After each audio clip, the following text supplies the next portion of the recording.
Hello students, in the previous video we studied the basic concept of game theory. Now let's move on to the next concept. There are many types of games such as cooperative and non-cooperative, symmetric and asymmetric, simultaneous and sequential, etc. But cooperative and non-cooperative game theories are most common. When players can negotiate a binding contract to plan joint strategies, the game is said to be cooperative. It deals with how coalitions or cooperative groups interact when the payoffs are known. It is the game between coalitions rather than between individual players. Here, there are collective payoffs. For example, in oligopoly market structure, there are cartels which can compete with one another. In politics, there could be political parties forming coalition. Non-cooperative game deals with how rational economic agents deal with each other to achieve their own goal. Here, there are no binding contracts.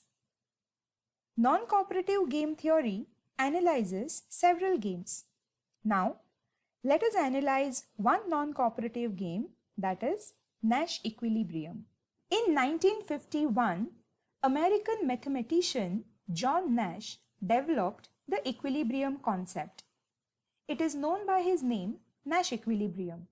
Nash equilibrium is the optimal strategy in a game involving two or more players where no player has anything to gain by changing his or her strategy.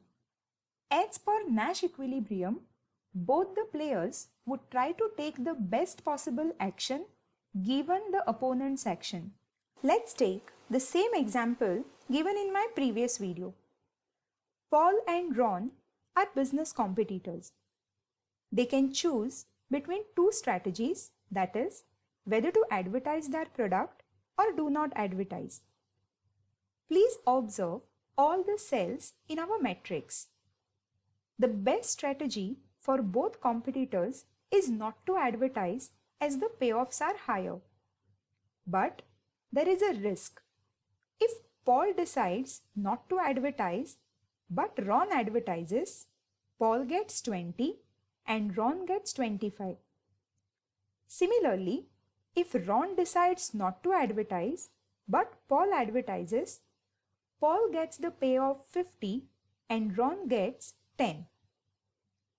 Here, Paul will try to guess Ron's action and Ron will try to guess Paul's action.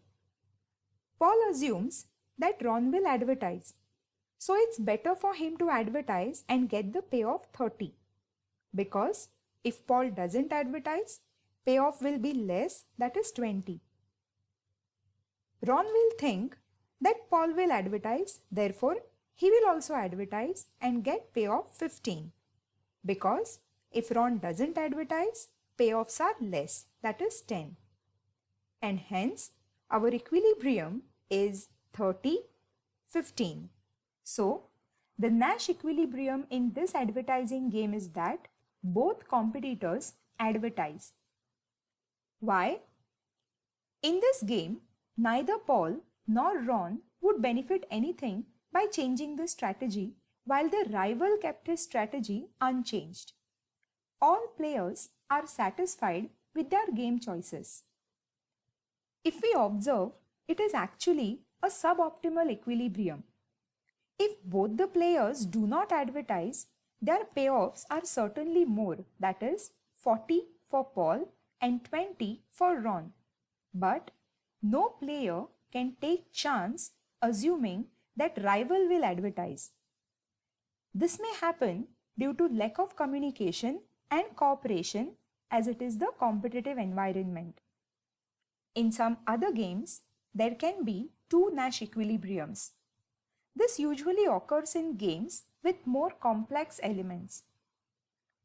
John Nash won the Nobel Prize in Economic Science in 1994 for his work on game theory. I hope by now you have understood the basic concept of game theory. If you have any difficulty, please post it in the comment section. Thank you.